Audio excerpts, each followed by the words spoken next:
Здорово, дорогие друзья, с вами Джон Кормилицын, это 61-й выпуск CG новостей с новыми обновлениями, событиями и технологиями. Вы пока устраиваетесь поудобнее, я расскажу, что у нас сегодня в выпуске. Симуляция Embergen в синематиках Лига Легенд, бесплатный Octane рендер, релиз 3D Code 2021.53, обновление Substance Sampler, небольшие улучшения ZBrush и бесплатная технодемка, собранная на Unreal Engine 5. Ну, погнали! Maxon выкатили Redshift 3.0.57. В этой сборке ничего особенного, очень много исправлений и улучшений для Maya, 3ds Max и Blender. А вот в Cinema 4D добавлена опция переключения рендеринга с RT в меню Viewport IPR. Помимо этого, прекратили поддержку Houdini 18.5.596, а взамен ей добавили 18.5.696. Ссылочка на установщики в описании.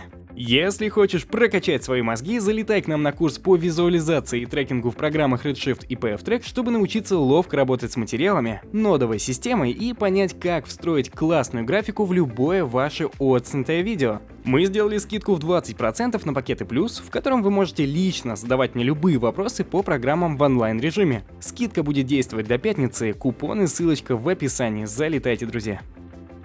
Вышел всеми любимый 3D Code 2021.53. Программа предназначена для скульпта, текстуринга и ретопа. Во многом является альтернативой Substance. В новой сборке теперь можно запекать RGB Cavity, что очень важно для реалистичного текстурирования. И начиная с этого выпуска, данный метод просчета будет идти по умолчанию. Добавлен Auto-апдейтер, который уведомляет о доступных обновлениях. Причем можно поставить напоминалку только о стабильных выпусках, что довольно удобно. Переработали создание новых смарт-материалов.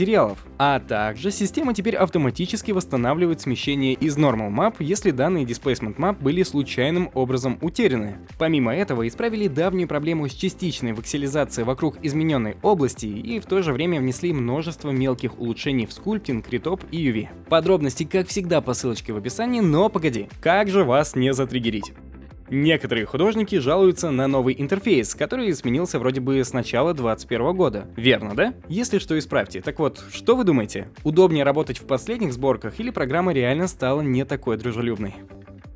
Django FX похвасталась тем, что студия Riot Games использовала Embergen для создания синематиков Лиги Легенд. Демонстрация выглядит эффектно. Для тех, кто не в курсе, Embergen используется для симуляции огня, дыма, частиц и прочего. И все работает в реал-тайм, отличнейшая программа для VFX специалистов. Кстати, недавно выпустили официальный трейлер нового анимационного сериала Arcane от создателей Лиги Легенд. Обожаю этих ребят, потому что если ролики даже не атмосферные, то они достаточно стильные. Скажите, как он вам, может кто-то уже ждет?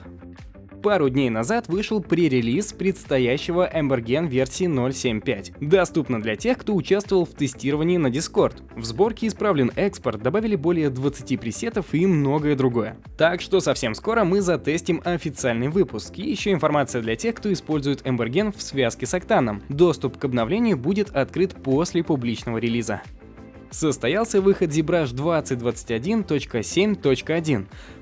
Для тех, у кого лицензия, обновление бесплатное. Среди улучшений это кисть Bevel Arc теперь может работать со Sculptris Pro, появилась возможность использовать клавиши со стрелками в сочетании с кисточками, опция «Сохранить как» теперь запоминает исходное расположение файла, причем независимо от ранее импортируемого файла. Ну и еще, как всегда, исправили некоторые баги, их там не так много, ссылочка в описании.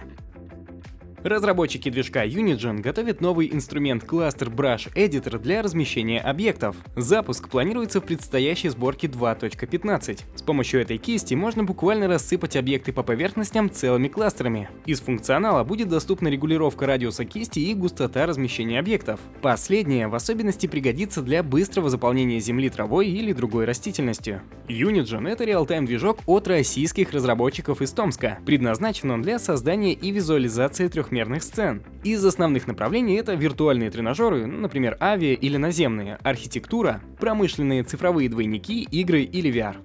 Adobe выпустила Substance 3D Sampler 3.1, ранее он был известен как Alchemist. Это первое обновление после смены имени. Программа нацелена на создание материалов, кстати, она не является разработкой самих адобовцев. Они лишь приобрели ее в 2019 году у Algorithmic, а точнее всю компанию вместе с сотрудниками, чего уж мелочиться. В этом выпуске добавлена новая палитра цветов, включающая пипетку и поддержку образцов. Пипетка теперь работает и за пределами интерфейса. Включили поддержку SVG файлов, При этом в дополнении появилась обратная совместимость с иллюстратором и фотошопом. Теперь там можно быстренько отредактировать файлы, и все изменения отобразятся в сэмплер. Ссылочка на подробности в описании.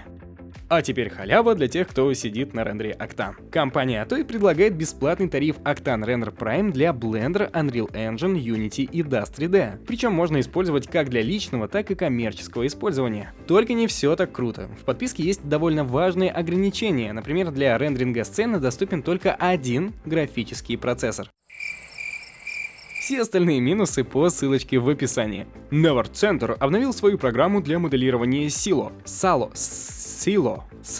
Да, Silo 2021.3. Последний выпуск небольшой. Добавили инструмент Array Replicator для генерации экземпляров на основе исходной модели, ну или их групп. Переименовали парочку опций, а еще где-то в конце августа разработчики выпустили более крупное обновление. Там был затронут не только Silo, но и второй их продукт под названием Milo. Он идет в качестве средства визуализации и по описанию работает в реал-тайм. Ссылочка на релиз в описании. AMD объявила, что Radeon Pro Viewport Image Boost теперь доступен для 3ds Max и Revit. Технология предназначена для улучшения области просмотра путем рендеринга с более высоким разрешением, после чего масштабирует его до фактического разрешения монитора. Для работы потребуется видеокарта AMD Radeon Pro. Давай AMD, а то уже постоянно, с этими видеокартами хрен включишь этот долбанный рендер. А еще, как вам темный режим в поисковике Google? Честно, при первом открытии не понял, куда попал, потому что браузер решил, что он самостоятельный и сам сменил тему якобы в соответствии с моими предпочтениями. В первые секунды по обычному человеческому фактору хотелось вернуть все обратно, но вроде как неплохо. Че скажете, кто пробовал? В конце сентября в Steam появилась бесплатная игра для демонстрации новых технологий в пятом Unreal. Для установки потребуется 23 гигабайта свободного места и видеокарта не старее GeForce GTX 1070. При этом геймплея там всего на минут 15-30. По задумке вы управляете светлячком, который перемещается по макро- и микромиру в поиске каких-то камней. Сюжет, конечно, не самый оригинальный, но стоит попробовать ради прикола и тестирования возможностей реал-тайм движка. В создании использовались все новые фишки — Lumen, Nanit и Niagara. С помощью первого было реализовано освещение, второй позволил внедрить высокодетализированные модельки, что особенно было необходимо для детализации микромира. А вот Niagara пригодилась для системы частиц. Ссылочка в описании. Делитесь в комментариях, есть ли еще подобные игры, разработанные на Unreal Engine 5. Спасибо, друзья, за просмотр. Обязательно подписывайтесь на наш канал, ставьте лайк, подписывайтесь на телеграм-канал, где у нас есть огромное количество специалистов, с которыми вы можете познакомиться. Закидывайте туда свои работы, даже если вам кажется, что они фиговые. Да и вообще, привыкайте, что в нашей сфере всем все не нравится. Поэтому, если даже вам говорят, что у вас работа херовая, то шлите их на то же самое место. Мы уже расписали контент-план на целый месяц, поэтому от нас ждите постоянно выпуск новых роликов каждую неделю. Залетайте на курс, пока есть скидки. Если что-то будет непонятно, можете обратиться ко мне лично. Всем спасибо и удачи, мои друзья.